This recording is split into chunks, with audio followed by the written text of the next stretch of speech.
जय जिनेन्द्र। तीन भुवन में सार वीतराग विज्ञानता, शिव स्वरूप शिव कारण महु त्रियोग संभारी के। पंडित दौलत राम जी कृत 6 डाला ग्रंथ पर हम अध्ययन कर रहे हैं। 5वीं ढाल हमारी चल रही है और वो भी अंतिम चरण में है। हमारे 12 तक के छंद हो गए हैं। टोटल कितने छंद हैं इस ढाल में? 15 में से 12 छंद हो गए हैं। 3 छंदों की चर्चा हमारी शेष है। देखो, ऐसे लगता है अभी तो स्टार्ट किया था ये ग्रंथ और इतनी जल्दी पूर्ण भी होने आ गया। बस एक छठी ढाल ही बाकी है अब। और जिन्होंने लाभ लिया, रेगुलर सुना, उन्हें निश्चित फायदा भी हुआ होगा। रेगुलरिटी बहुत जरूरी है। कोई भी काम करे ना, और रेगुलर सुनते हैं किसी चीज को तो वो बहुत फायदा करता है, रेगुलर सुनना। तो इसलिए रेगुलरिटी रखनी ही चाहिए। अपना टाइम टेबल फिक्स करके कि मुझे 12 बजे, 1 बजे, 2 बजे, जितनी भी बजे क्लास सुनना है तो सुनना ही है। ऐसा टाइम टेबल बना लेंगे ना तो फायदा होगा। और नहीं तो क्या होता है, नहीं अभी तो किसी दिन में सुन रहे हैं, कभी दोपहर को, कभी शाम को। मैं खुद की भी बात बता रही हूँ कि अगर अपना टाइम टेबल फिक्स नहीं करते हैं ना किसी चीज का, तो फिर वो रह ही जाता है। फिर रात को कभी थकान ज्यादा हो गई तो रह ही गया वो, है ना। इसलिए टाइम टेबल बनाकर सुनना चाहिए बिल्कुल। आप लोगों के पर्यूषण भी अच्छे चल रहे होंगे। देखो, आज पूजा में एक बहुत अच्छी बात आई थी कि ये 10 धर्म हैं। ये कौन से गुण की पर्याय है आत्मा के?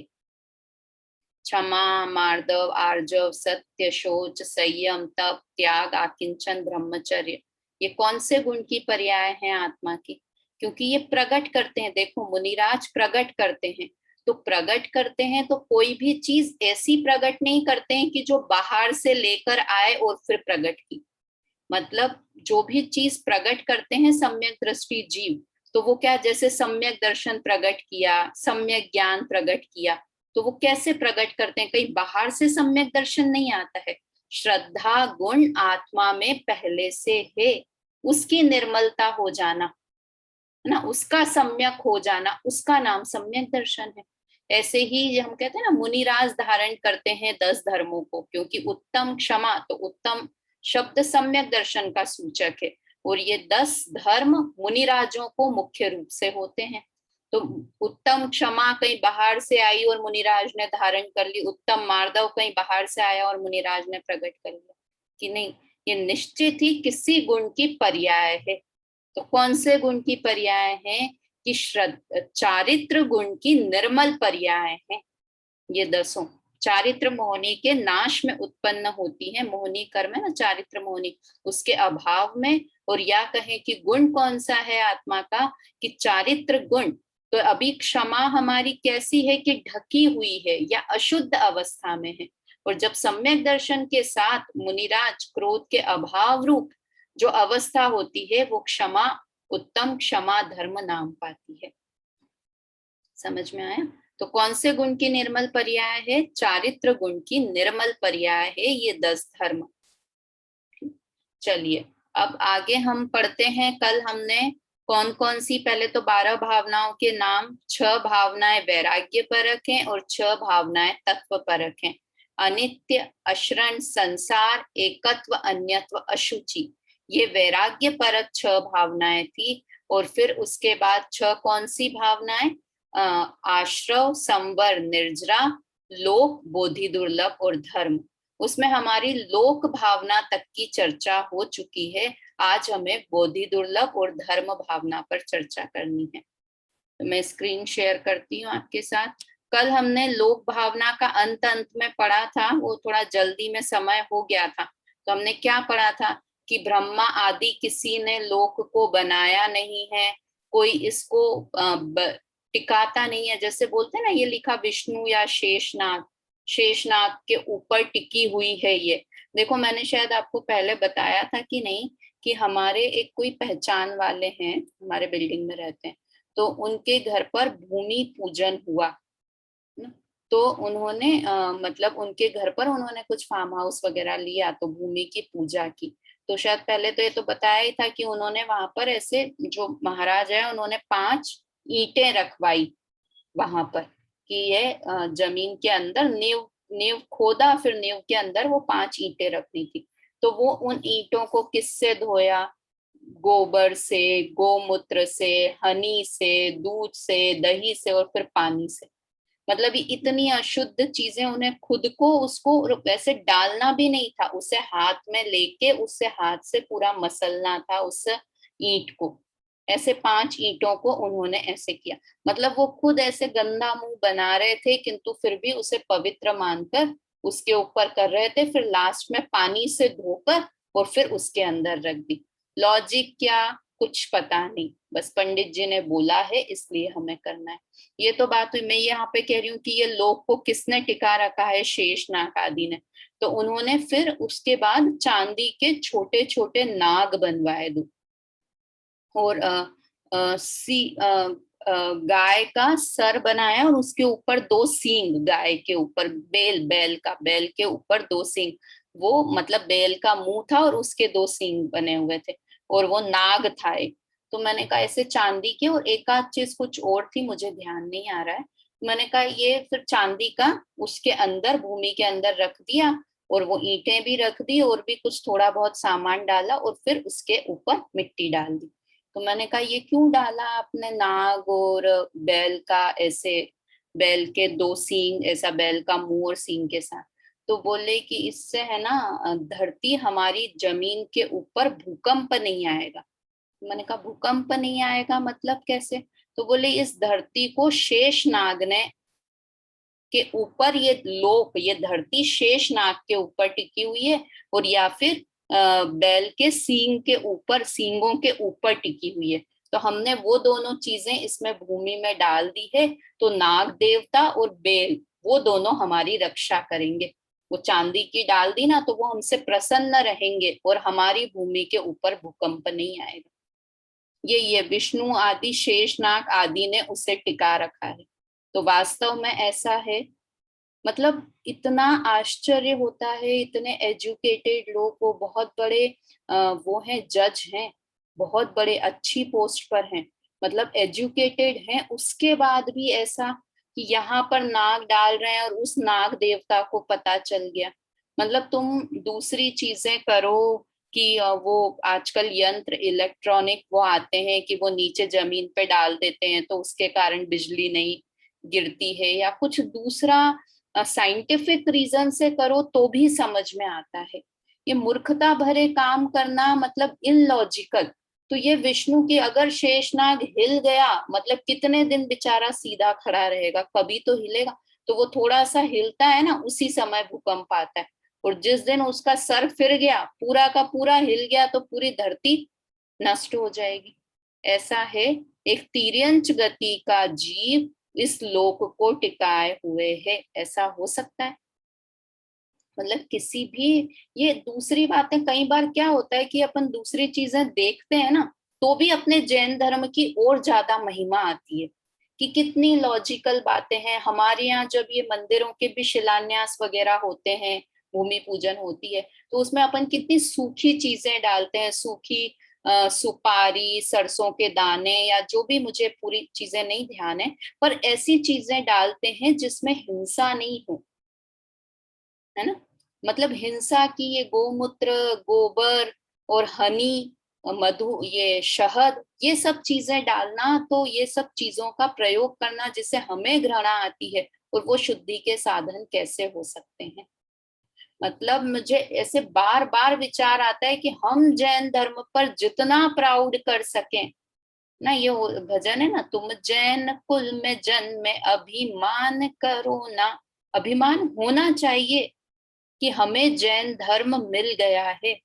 इतना लॉजिकल, इतना साइंटिफिक धर्म, बिल्कुल कहीं कोई मिलावट का काम नहीं है।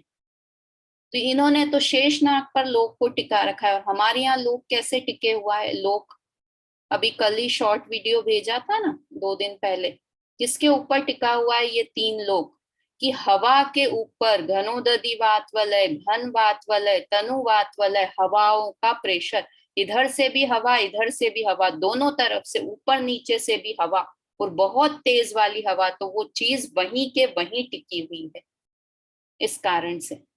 वो हवा के, बाष्प के, इनके प्रेशर से वो ऐसा का ऐसा ही 3 लोक टिका हुआ है, किसी शेषनाग आदि के कारण टिका हुआ नहीं। इसकी जरूरत, फिर ये महादेव आदि नष्ट कर सकते हैं, तो ये तो आपस में फिर तो ऐसा लगता है कि ब्रह्मा और महादेव, ये ब्रह्मा जी जिसने लोक को बनाया है और महादेव जो लोक को नष्ट करता है, उनके बीच में हमेशा झगड़ा चलता होगा। एक कहता होगा कि मैं बना रहा हूं और तुम नष्ट करते जा रहे हो महादेव, है ना, और महादेव को मजा आता होगा कि मैं ब्रह्मा की चीजें नष्ट करूं। मतलब बहुत इलॉजिकल बात है। इसलिए ये लोक भावना में ऐसा विचार करना कि ये लोक अनादि अनंत स्वनिर्मित है, किसी ने बनाया नहीं है। जब लोक अनादि अनंत है, किसी ने बनाया नहीं है, तो लोक में रहने वाली चीजें, मतलब क्या चीजें, 6 ही द्रव्य, जीव, पुद्गल, धर्म, अधर्म, आकाश, काल, वो भी सब अनादि अनंत स्वनिर्मित हैं, किसी ने बनाए नहीं है। देखो लोक की चर्चा में एक और बहुत अच्छी बात आती है कि लोक में जितने जीव है ना, उनकी संख्या उतनी ही रहेगी।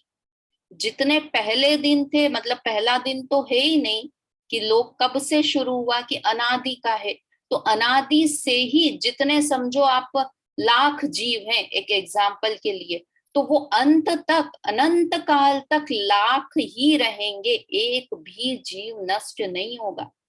अनंत जीव हैं और अनंत में से एक भी नष्ट नहीं होगा। तो मैं भी जीव हूं ना, मेरा भी नाश नहीं होगा। समझ में? खुश खुश हो जाओ कि मेरा कभी भी नाश नहीं होगा। पुद्गल का ये मोबाइल दिख रहा है ना, ये मोबाइल, इसका भी कभी नाश नहीं होगा, क्योंकि ये पुद्गल है और पुद्गल एक द्रव्य है।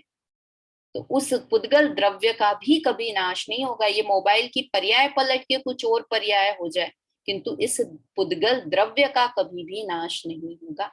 ऐसा लोक भावना में चिंतवन करते हैं सम्यक दृष्टि ज्ञानी जीव, कि मैं अनादि अनंत हूं, मेरा कभी भी नाश होने वाला नहीं है।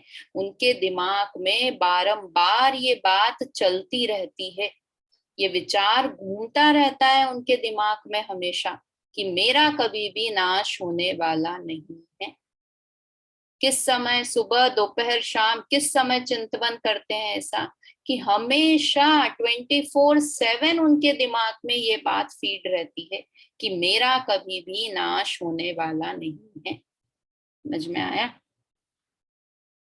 देखिए आगे अपन देखते हैं।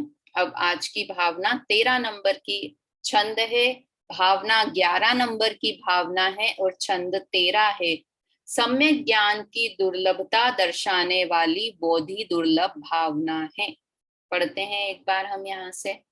अंतिम ग्रीवक लोकी हद, पायो अनंत विरियापद, पर सम्यक ज्ञान न लाधो, दुर्लभ निज में मुनि साधो।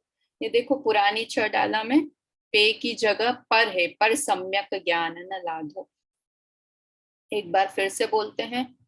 अंतिम ग्रीवक लोकी हद, पायो अनंत विरियापद, पर सम्यक ज्ञान न लाधो, दुर्लभ निज में मुनि साधो। क्या कहा?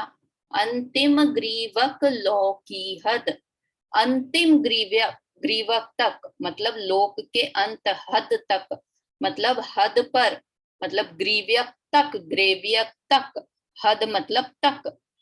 अंतिम, अंतिम ग्रेव्यक, 9 ग्रेव्यक होते हैं ना, तो 9वें ग्रेव्यक में भी अंतिम जो ग्रेव्यक है वहां तक जीव चला गया। कितनी बार?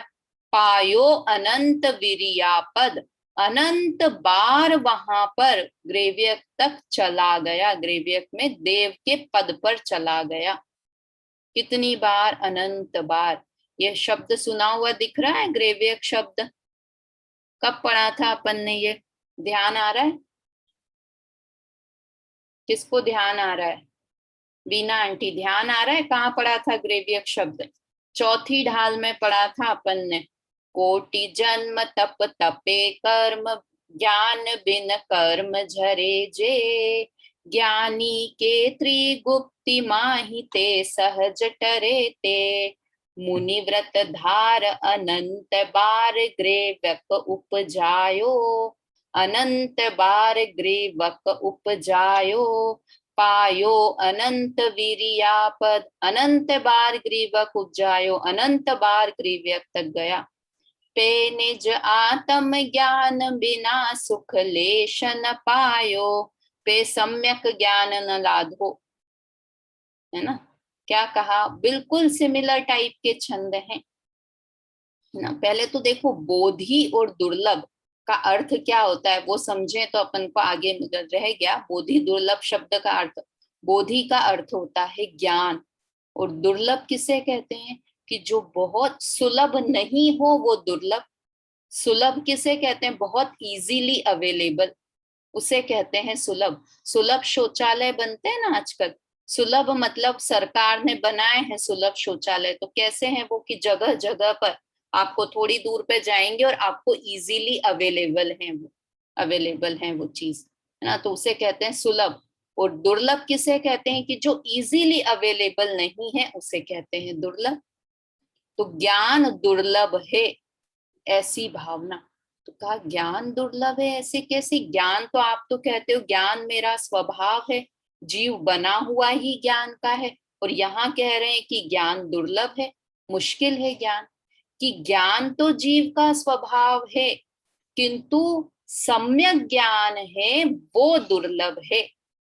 क्या कहा, ज्ञान तो बहुत इजीली अवेलेबल है, ज्ञान ज्ञानादन्यत करोति किम, कि ज्ञान के लिए मुझे कहाँ पर जाना है, मुझे ज्ञान प्राप्त, वो एक मछली का उदाहरण आता है ना कि मुझे पानी चाहिए, पानी चाहिए, तो क्या बोलेंगे कि अरे तुम पानी के अंदर ही तो रहती हो, कहाँ पानी चाहिए। ऐसे ही हम ज्ञान ढूंढने के लिए ग्रंथों का अध्ययन करें, बहुत सारे शिविर अटेंड करें, बहुत सारे प्रवचन सुने, तो क्या कहेंगे कि ज्ञान जिनवाणी पढ़ने से नहीं आएगा, ज्ञान ज्ञान में से आएगा। मतलब तुम अपने उपयोग को जिनवाणी में लगाओगे, ज्ञान तो तुम स्वयं ज्ञान के बने हुए हो, है ना। तो यहाँ क्यों बोधि दुर्लभ क्यों लिखा कि ज्ञान तो है किंतु मैं ज्ञान वाला हूं ऐसा नहीं मानना, ये बोधि दुर्लभ है। ऐसा ज्ञान दुर्लभ है कि मैं ज्ञान वाला हूं ऐसा मानना, ये दुर्लभ है, इसे कहा बोधि दुर्लभ भावना। क्या कहा कि मैं ज्ञान का हूं ऐसा मानना बहुत कठिन है, बहुत मुश्किल है। मतलब है ना मूर्खता की पराकाष्ठा कि मेरे पास ही है किंतु मैंने उसे इतना कठिन बाहर बाहर ढूंढ रहा हूं और मैं स्वयं ज्ञान का बना हुआ। तो ऐसा ज्ञान दुर्लभ है, सम्यक ज्ञान दुर्लभ है कि मैं आत्मा हूं और मैं ज्ञान का घन पिंड हूं ऐसा नहीं मानना, वो बोधि दुर्लभ है, वो मुश्किल है, ऐसा मानना मुश्किल है, ऐसा नहीं मानता है अभी तक, और ऐसा मानना वो बहुत मुश्किल है। देखो जयचंद जी छाबड़ा की 12 भावना क्या है, बोधि आपका भाव है निश्चय दुर्लभ नाही, भव में प्राप्ति कठिन है यह व्यवहार कहाई। क्योंकि फिर दुर्लभ क्यों कहा, क्योंकि मैं आज तक बाहर ही, मेरी दृष्टि बाहर की तरफ ही है। और दुर्लभ हम किसी चीज को कब कहते हैं कि अभी तक जो हमें नहीं मिला है वो हमें मिल जाए तो वो दुर्लभ है। दुर्लभ की क्या परिभाषा होती है कि हमको कोई चीज अभी तक हमें नहीं मिली है और वो एकदम से मिल जाए तो हम क्या कहेंगे, अरे इतनी अमूल्य चीज, ये तो बहुत दुर्लभता से मिलती और ये मिल गई, है ना, तो उसे दुर्लभ कहेंगे।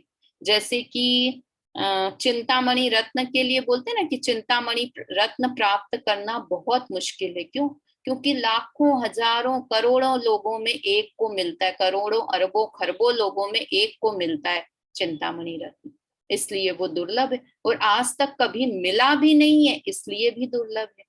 तो वैसे ही ज्ञान है तो आत्मा का स्वभाव, किंतु हर कोई सम्यक ज्ञान प्राप्त नहीं कर सकता, कोई विरले विलक्षण पुरुष ही सम्यक ज्ञान को प्राप्त कर सकते हैं, इसलिए सम्यक ज्ञान दुर्लभ है। समझ में आया पहला रीजन।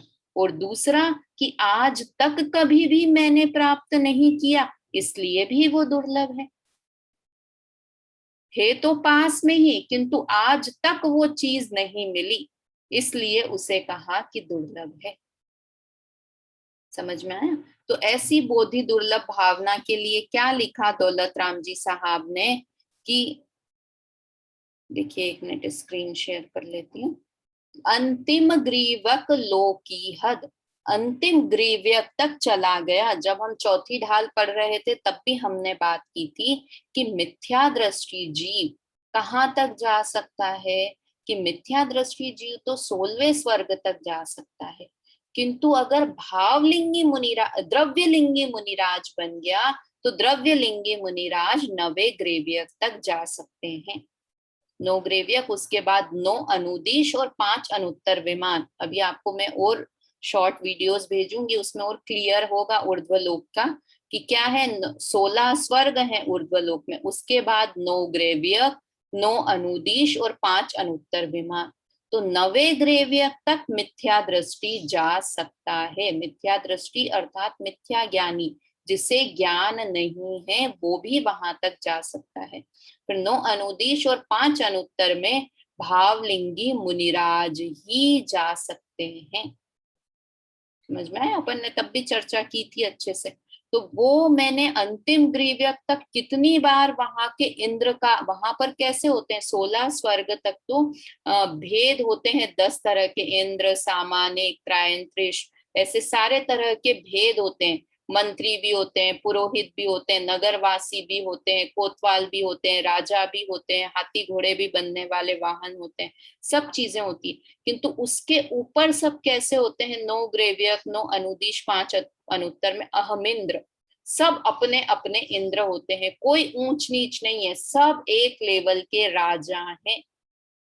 तो ऐसा इंद्र का पद, अहमिंद्र का पद एक बार नहीं, 2 बार नहीं, 3 बार नहीं, अनंत बार मैंने प्राप्त कर लिया। किसके बल पर? ज्ञान के बल पर नहीं, ये तप के बल पर। बाल तप, बाल तप मतलब सम्यक दर्शन के बिना वाला तप, बाल तप के माध्यम से वहां पर मैं अहमिंद्र भी बन गया, अनंत बार बन गया, है ना। फिर भी क्या हुआ? पे सम्यक ज्ञान न लाधो, किंतु सम्यक ज्ञान मैंने प्राप्त नहीं किया। अहमिंद्र बनना सरल है, बहुत सरल है। ये कितनी बार बताया ना कि हमको चिंता होती है कि हम मर के कहाँ चले जाएंगे, अरे तिर्यंश में चले गए तो, नरक में चले गए। मत चिंता करो, गारंटी है, जिनवाणी सुन रहे हो, कषाय मंद हैं तो निश्चित ही देव गति में जाओगे, है ना। संयम के साथ होने वाला शुभ भाव है जो, वो देव गति के बंध का कारण है। तो अब संयम भाव धारण कर रहे हैं ना, 10 दिनों में सब अपने अपने लेवल का संयम भाव धारण कर रहे हैं। तो देव गति तो पक्की है, वो बहुत सरल है, हम इंद्र तक बन जाना सरल है, किंतु पे सम्यक ज्ञान न लाभो, पर सम्यक ज्ञान प्राप्त नहीं हुआ। इसलिए, और किसने प्राप्त किया है ऐसे दुर्लभ सम्यक ज्ञान को? मुनिराज ने अपने में साधो, निज में साधो, अपने में धारण कर लिया है, इसलिए वे मुनिराज धन्य हैं। मैं उन मुनिराज का दासानुदास हूँ, उनके चरण की रज भी मेरे लिए बहुत महान है, क्योंकि उन्होंने ऐसे सम्यक ज्ञान को प्राप्त किया है। समझ में आया? मतलब देखो, इससे 2 बातें समझ में आई कि तप धारण करना सरल है। कैसे पता चला? ये उपवास करना, एकाशन करना, हरी नहीं खाना, ये सब काम सरल है। क्यों सरल है? क्योंकि अनंत बार मैंने ये कर लिए, इनको करके मैं 9वें ग्रेव्यक तक चला गया, इसलिए अनंत बार कर लिए मैंने, इसलिए वो काम सरल है। और कठिन काम क्या है? कि सम्यक ज्ञान होना।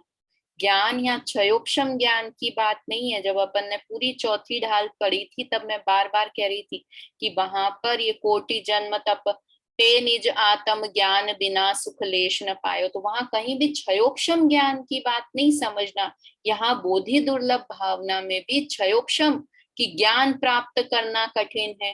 तो याद करना तो सरल है, बहुत अच्छे से पूरा इतनी बार इतना नॉलेज इतना गेन कर लिया कि पूरी की पूरी ऐसी जिनवाणी, मोटी से मोटी जिनवाणी दिखाओ, इस पेज को खोलो, बताओ 78 नंबर पेज पे क्या लिखा है और फट से बोल दें।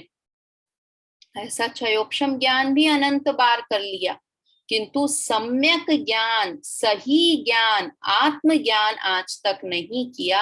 और ऐसा इसलिए वो आत्मज्ञान प्राप्त करना बहुत दुर्लभ है।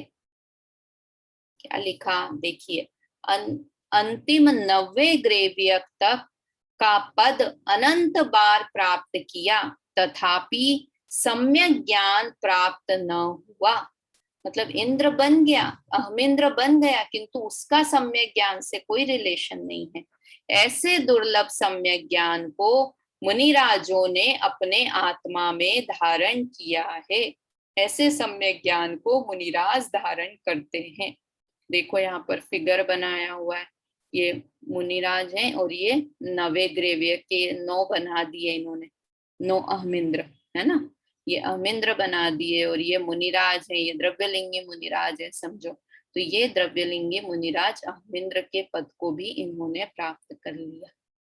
देखो ये देवों की कैसे फोटो बनी होती, पता नहीं है ऐसे ही होते होंगे कि अपने यहाँ, जैसे मैं कई बार ऐसे सोचती हूँ कि हमारे यहाँ जैसे वो चेंज होता रहता है ना फैशन, कि भाई पहले साड़ी का फैशन था, अभी सूट का आ गया, पहले साड़ी सीधे पल्ले की उल्टे की किसके पहनते थे, आजकल वो डिफरेंट टाइप से पहनने लग गए। तो ऐसे फैशन चेंज होता रहता है।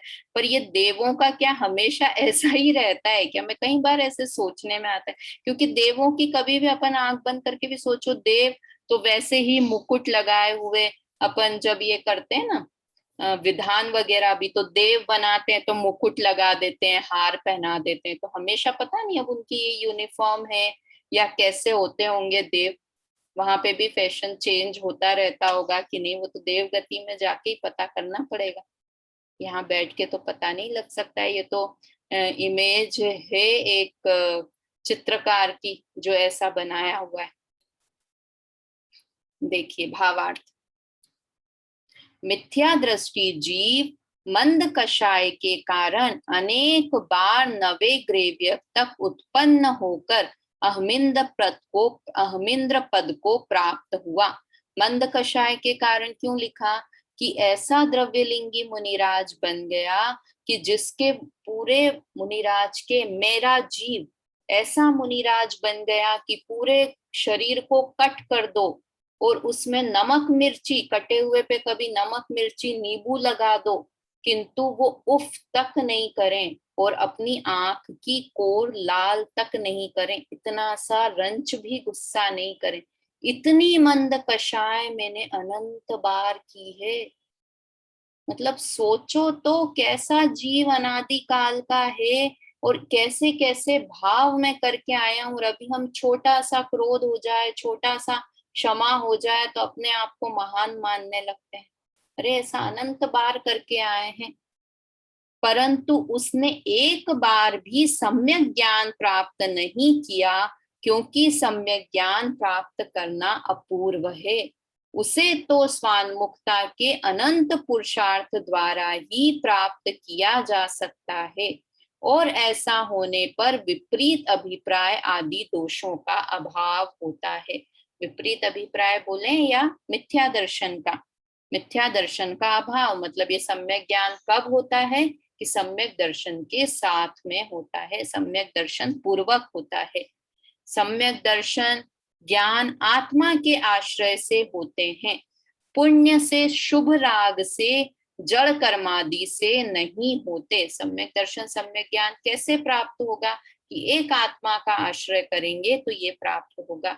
इस जीव ने बाह्य संयोग, चारों गति के लौकिक पद अनंत बार प्राप्त किए, किंतु निज आत्मा का यथार्थ स्वरूप स्वानुभव द्वारा प्रत्यक्ष करके कभी नहीं समझा। है ना, ये लौकिक पद, यहाँ पर लौकिक पद लिखा ग्रेवियत की जगह, मतलब कितने ऊंचे ऊंचे प्राइम मिनिस्टर बनाऊं कि नहीं मैं, कि अनंत बार बन गए हो, देव में अनंत बार बन गए हो, तो अभी प्राइम मिनिस्टर क्यों नहीं बने होगे? नरेंद्र मोदी नाम नहीं होगा, कुछ और नाम होगा, किंतु बन चुका है मेरा जीव भी। जो आपको सबसे ऊंचे पद लगते हैं ना, कि आपके मंदिर के आप ट्रस्टी बने हो या नहीं बने हो, कि अनंत बार बने हो, बहुत फेमस हुए हो या नहीं, कि बहुत फेमस भी अनंत बार हो गए हो, है ना, किंतु आत्मा का यथार्थ स्वरूप स्वानुभव द्वारा प्रत्यक्ष करके कभी नहीं समझा, इसलिए उसकी प्राप्ति अपूर्व दुर्लभ है ना। स्वानुभव के द्वारा अपनी आत्मा का यथार्थ स्वरूप समझना वो दुर्लभ है। बोधि अर्थात निश्चय, सम्यक दर्शन, ज्ञान, चारित्र की एकता। लो, हम तो बोधि का अर्थ सम्यक ज्ञान ही कर रहे थे, यहाँ तो तीनों ले लिया, सम्यक दर्शन, ज्ञान, चारित्र की एकता। उस बोधि की प्राप्ति प्रत्येक जीव को करनी चाहिए। सम्यक दृष्टि जीव स्वसन्मुखता पूर्वक ऐसा चिंतन करता है और अपनी बोधि की वृद्धि का बारंबार अभ्यास करता है, यह बोधि दुर्लभ भावना है। समझ में आया? देखिए, हो गया। एक बार छंद वापस से बोल लेते हैं, उसके बाद अगला छंद, छंद 13, बोधि दुर्लभ भावना। अंतिम ग्रीवक लो की हद, पायो अनंत विरियापद, पर सम्यक ज्ञान न लाधो, दुर्लभ निज में मुनि साधो। ये 13 नंबर का हो गया। अब अपन पढ़ते हैं 14 नंबर का, बस 15वां एक ही छंद बाकी है। 14 नंबर का छंद क्या है? अनंत सुख के कारण भूत धर्म के स्वरूप का परिचय एवं प्रेरणा प्रदायक धर्म भावना। वास्तव में धर्म कहते किसे हैं? देखो, बहुत अच्छी परिभाषा देंगे यहाँ पर।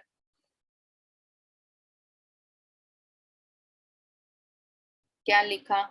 जे भाव मोहते न्यारे। ये तो थोड़ा सा मुझे बोलने में क्या वो पुराने वाले छंद याद है ना, जो भाव मोहते न्यारे, दृग ज्ञान व्रतादिक सारे, सो धर्म जबे जिय धारे, तब ही सुख अचल निहारे। शुरुआत कहाँ से अंत कर रहे हैं कि सुख कैसे प्राप्त हो। 6 डाला की शुरुआत ही वहां से की थी कि सुख कैसे प्राप्त हो, और यहाँ अंत में भी बता रहे हैं कि सुख कैसे प्राप्त होगा। जब ते धर्म जबे जिय धारे, जब जीव धर्म को धारण कर लेगा तो सुख प्राप्त होगा। कैसा सुख? अचल निहारे। अचल मतलब कभी भी नष्ट नहीं होगा, ऐसा हमेशा रहने वाला मोक्ष सुख प्राप्त कर लेगा जीव, हमेशा रहे ऐसा सुख। तो कैसे, कब प्राप्त होगा? कि जब जीव धर्म को धारण करेगा।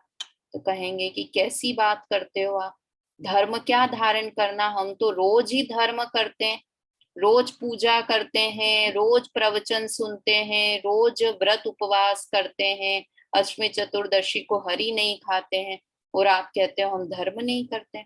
हमारी तो बिल्डिंग में हम फेमस हैं कि हम बहुत धर्मात्मा है, हमारे पूरे रिलेटिव्स में फेमस हैं कि हम बहुत धर्मात्मा है, और आप कह रहे हो कि हम धर्म नहीं धारण किया है हमने।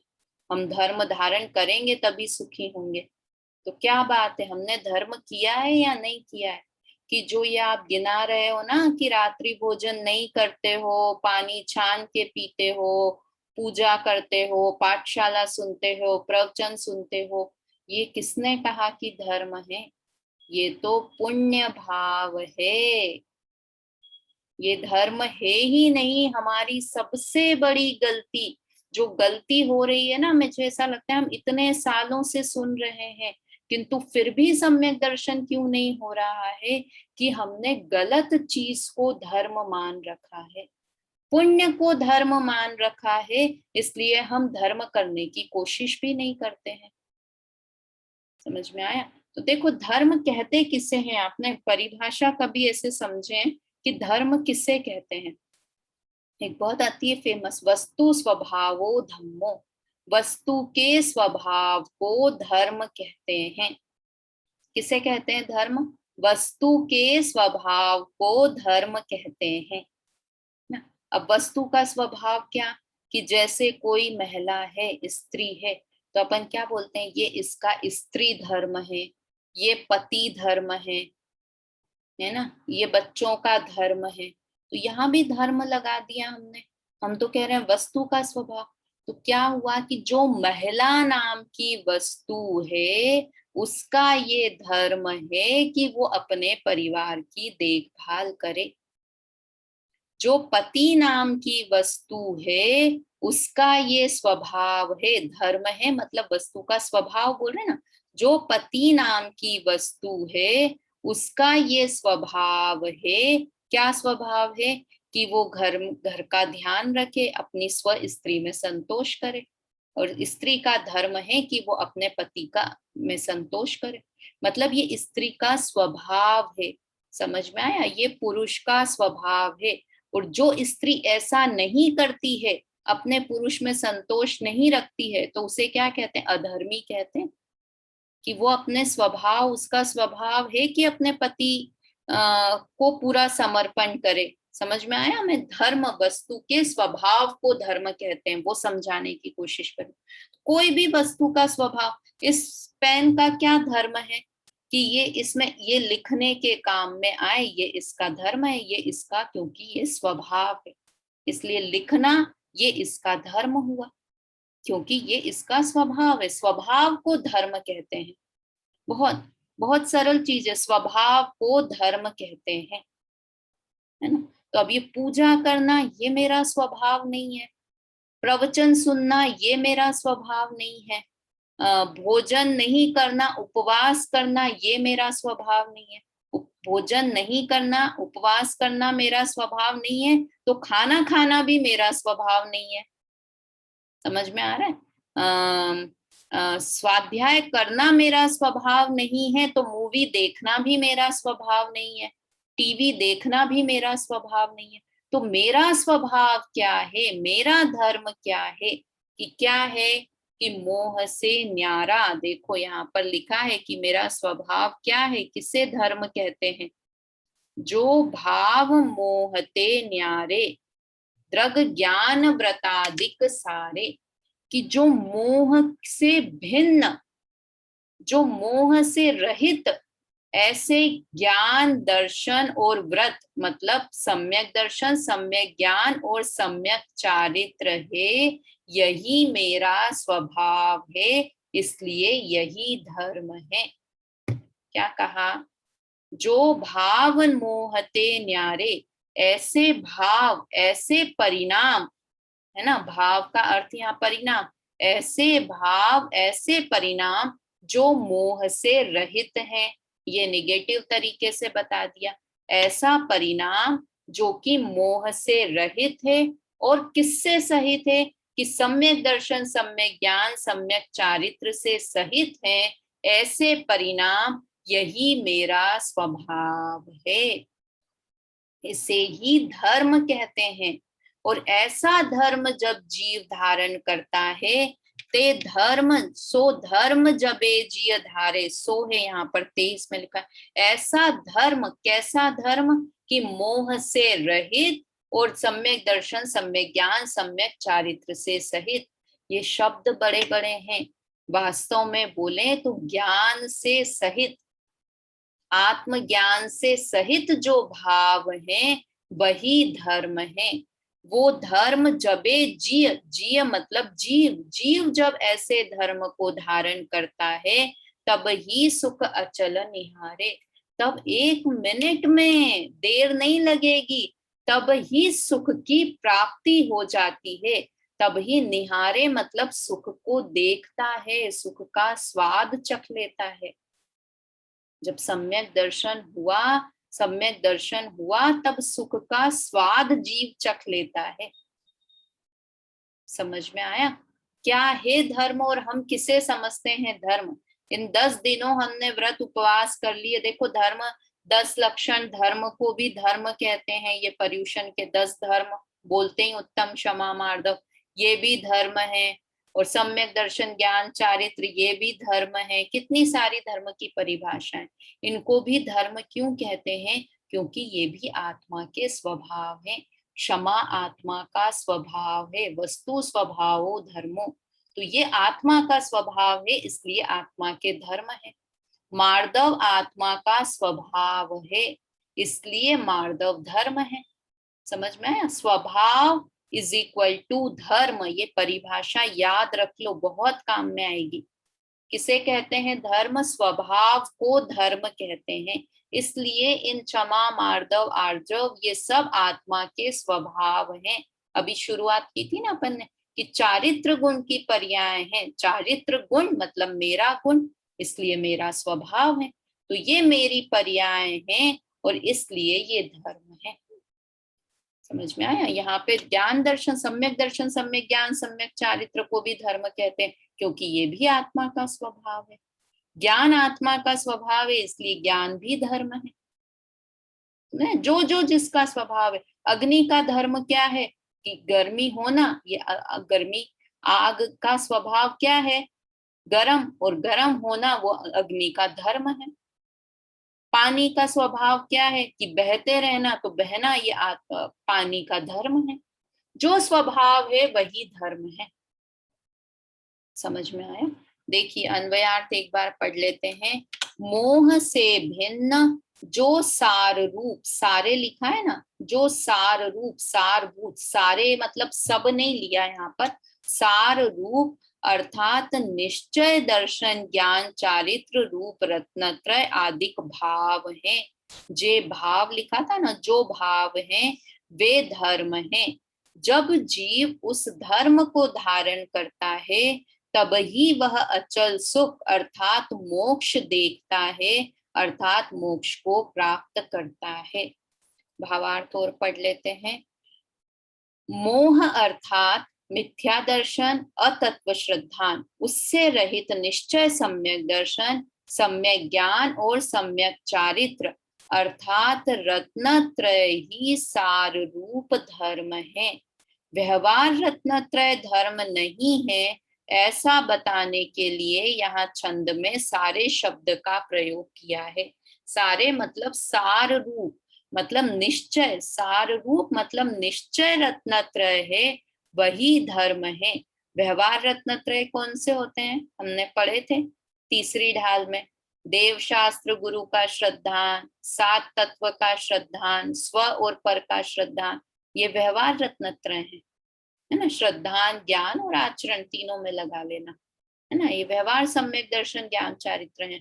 और निश्चय क्या है? कि आत्मा का श्रद्धान निश्चय सम्यक दर्शन, आत्मा का ज्ञान निश्चय सम्यक ज्ञान और आत्मा का आचरण निश्चय सम्यक चारित्र। ठीक है। जब यह जीव निश्चय रत्नत्रय स्वरूप धर्म को स्वाश्रय द्वारा प्रकट करता है तब ही वह स्थिर अक्षय सुख अर्थात मोक्ष को प्राप्त करता है। इस प्रकार है ना, कब धारण करता है? कि जब अपना आश्रय ले लेता है। इस प्रकार चिंतवन करके, 12 भावना है ना, तो ऐसा बारंबार चिंतवन करके बारंबार स्वान्मुखता का अभ्यास करता है सम्यक दृष्टि जीव, यह ही धर्म भावना है। इसे ही धर्म भावना कहते हैं। देखो आज अपना लक्ष्य कि धर्म भावना चली और यहाँ पर 10 धर्मों के नाम बता दिए। क्षमा मार्दव, उत्तम क्षमा, उत्तम मार्दव, उत्तम आर्जव, उत्तम सत्य, उत्तम शौच, उत्तम संयम, उत्तम तप, उत्तम त्याग, उत्तम आकिंचन और उत्तम ब्रह्मचर्य, है ना। तो आज उत्तम आर्जव का शुभ दिन है, तो बोलो उत्तम आर्जव धारी सर्व दिगंबर मुनिराज की जय। ऐसे धर्म को मुनिराज धारण करते हैं। अब हमारा मात्र एक 15 नंबर का छंद रह गया है। आज का समय हो गया है, तो कल हम इस 15 नंबर के छंद की चर्चा करेंगे और पूरी पांचवी ढाल का पूरा रिवीजन भी हम साथ के साथ में कर लेंगे। फिर हम छठी ढाल पर चर्चा प्रारंभ करेंगे। मुझे बहुत प्रसन्नता होती है कि चलो हम एक ग्रंथ प्रारंभ करते हैं और वो निर्विघ्न समाप्त हो जाता है। बहुत प्रसन्नता होती है ये देख के। चलिए अभी समय हो गया है, जिनवाणी स्तुति करते हैं पहले। निज निधि निज में बताई, यह अनंत उपकार है। इसके लिए जिन वाणी माँ को वंदना शत बार है, वंदना शत बार है। जय जिनेन्द्र।